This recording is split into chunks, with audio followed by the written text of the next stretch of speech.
প্রিয় শৌখিন ছাদবাগানী বন্ধুরা, আপনাদের সকলকে আমার শৌখিন ছাদবাগান ইউটিউব চ্যানেলে জানাই সাদর সম্ভাষণ। প্রিয় ভিউয়ার্স, আপনারা যারা আপনাদের ছাদবাগানে আম গাছ বসিয়েছেন তারা অনেকেই চিন্তিত আছেন আমাদের আম গাছগুলোতে মুকুল আসবে কি আসবে না। ভিউয়ার্স, যদি সঠিক পরিচর্যা আমরা দিতে পারি আমাদের আম গাছগুলোতে আশা করি অবশ্যই মুকুলের দেখা আমরা পাবো।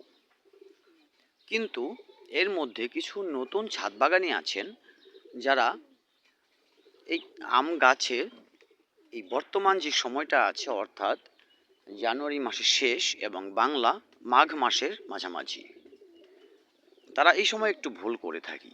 তারা ভুলে যায় রবীন্দ্রনাথ ঠাকুরের যেই জাতীয় সঙ্গীতটি রয়েছে আমার সোনার বাংলা, সেই গানটির কথা। ভিউয়ার্স, সেই গানটির মধ্যে কিন্তু একটি লাইন তিনি উল্লেখ করেছিলেন, ওমা ফাগুনে তোর আমের বনে ঘ্রাণে পাগল করে। ভিউয়ার্স, সেই কথাটি মনে করেও অন্তত আপনারা এটুকু জেনে রাখবেন, আম গাছের মুকুল মাঘ মাসের মাঝামাঝি থেকে ফাগুনের মধ্যেই প্রস্ফুটিত হয়। আর সেই মাঘ মাসের মাঝামাঝি আমরা চলে এসেছি। এখন প্রত্যেকটা আম গাছে দেখুন ঠিক এ ধরনের কিন্তু পুষ্পমঞ্জুরির দেখা মিলছে। আপনারা দেখতে পাচ্ছেন এ ধরনের কিন্তু পুষ্পমঞ্জুরির দেখা মিলছে। ভিউয়ার্স, এই ধরনের মাথা উঁচু হয়ে এলে পুষ্পমঞ্জুরির দেখা মিললে অনেকেই আমরা বুঝতে পারি না এটা পুষ্পমঞ্জুরি না পত্রমঞ্জুরি। ভিউয়ার্স, এই যে অবস্থায় আছে গাছটি, এখন যদি আমরা এখানে অতিরিক্ত জল প্রয়োগ করে ফেলি তাহলে এই গাছটি কিন্তু পুষ্পমঞ্জুরি না দিয়ে আমাদের জন্য পত্রমঞ্জুরি নিয়ে আসবে। তাই নতুন ছাদবাগানি যারা, তারা আমরা না বুঝে অতিরিক্ত জল দিয়ে ফেলি।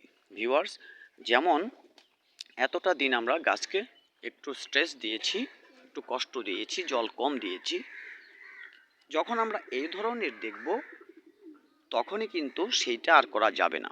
তাই বলে একেবারে ভাসিয়েও জল দেওয়া যাবে না। আমরা মোটামুটি একটু আর্দ্রতাপূর্ণ মাটি রাখবো, কিন্তু স্যাঁতসেঁতে নয়।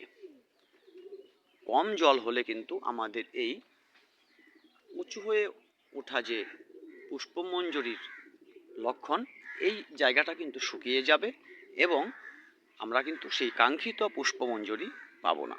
ভিউয়ার্স, সর্বপ্রথমে সেটি হচ্ছে গাছের গোড়াটা একদম পরিষ্কার রাখুন, কোনো আগাছা রাখবেন না। দেখুন আমি পরিষ্কার রেখেছি, এরকম পরিষ্কার রাখুন আর একটু আর্দ্রতাপূর্ণ রাখুন।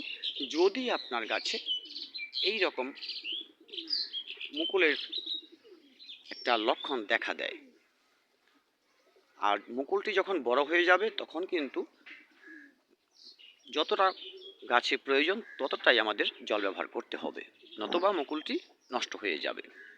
ভিউয়ার্স, আমার এই ব্রোনাই কিং আম গাছটিতে মুকুলের লক্ষণ মিলছে, তাই আমি পরিমাণ মতো একটু আর্দ্রতাপূর্ণ রেখে 4 থেকে 5 দিন পর পর এই একটি 25 লিটার গ্রো ব্যাগ, এখানে আমি 1 লিটার থেকে 1.25 লিটার জল আমি ব্যবহার করছি। আবার যাদের এ ধরনের ছোট টবে ছোট গাছ রয়েছে তারা কিন্তু মুকুলের দেখা মেলার সাথে সাথে একে একেবারে ভাসিয়ে দেবেন না, কিছুটা আর্দ্রতাপূর্ণ রাখবেন। দেখুন এখানে কিছুটা আর্দ্রতাপূর্ণ আছে মাটি, কিন্তু স্যাঁতসেঁতে নয়।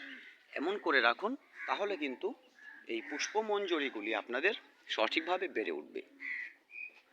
ভিউয়ার্স, সেই সাথে আমাদের এই পুষ্পমঞ্জুরিকে রক্ষার জন্য আমাদের কিছু ব্যবস্থা নিতে হবে, যেটিকে আমরা আগাম বলতে পারি। সেটি হচ্ছে ফাঙ্গিসাইড ব্যবহার করতে হবে পরিমিত মাত্রায়। 1 গ্রাম 1 লিটার জলের সাথে গুলে যে কোনো ফাঙ্গিসাইড আপনারা স্প্রে করে দেবেন, তাহলে কিন্তু ছত্রাকজনিত কারণে আপনাদের এই আম গাছগুলো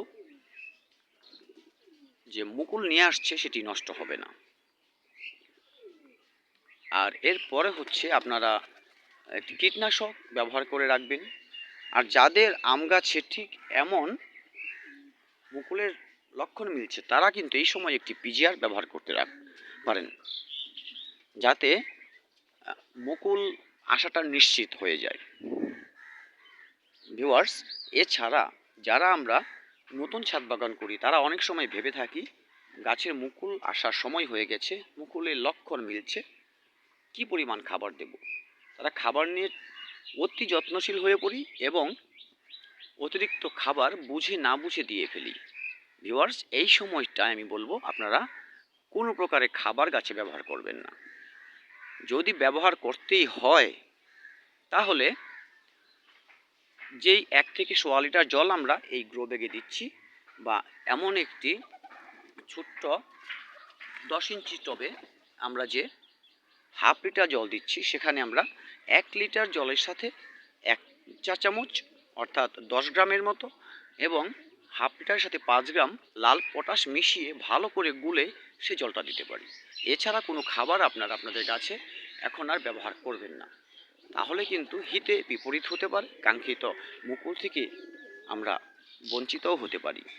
ভিউয়ার্স, আপনারা আপনাদের ছাদ বাগানের প্রত্যেকটি আম গাছকে এইভাবে পরিচর্যা করে প্রচুর মুকুল পেতে পারেন আপনার কাঙ্ক্ষিত গাছ থেকে।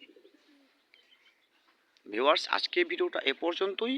আবার কিছু ছোট্ট ছোট্ট টিপস নিয়ে চলে আসবো আগামী ভিডিওতে। ততদিন ভালো থাকবেন সবাই, দেখা হবে আগামী ভিডিওতে। তার আগে একটি কথা অবশ্যই বলবো, আমার চ্যানেলটি সাবস্ক্রাইব করে পাশেই থাকুন ভালোবাসার মানুষ হয়ে, যাতে করে আমার ছোট্ট ছোট্ট এই টিপসগুলো আপনাদের কাছে পৌঁছে দিতে পারি খুব সহজেই। ভিউয়ার্স, সকলকে ধন্যবাদ ভিডিওটি দেখার জন্য।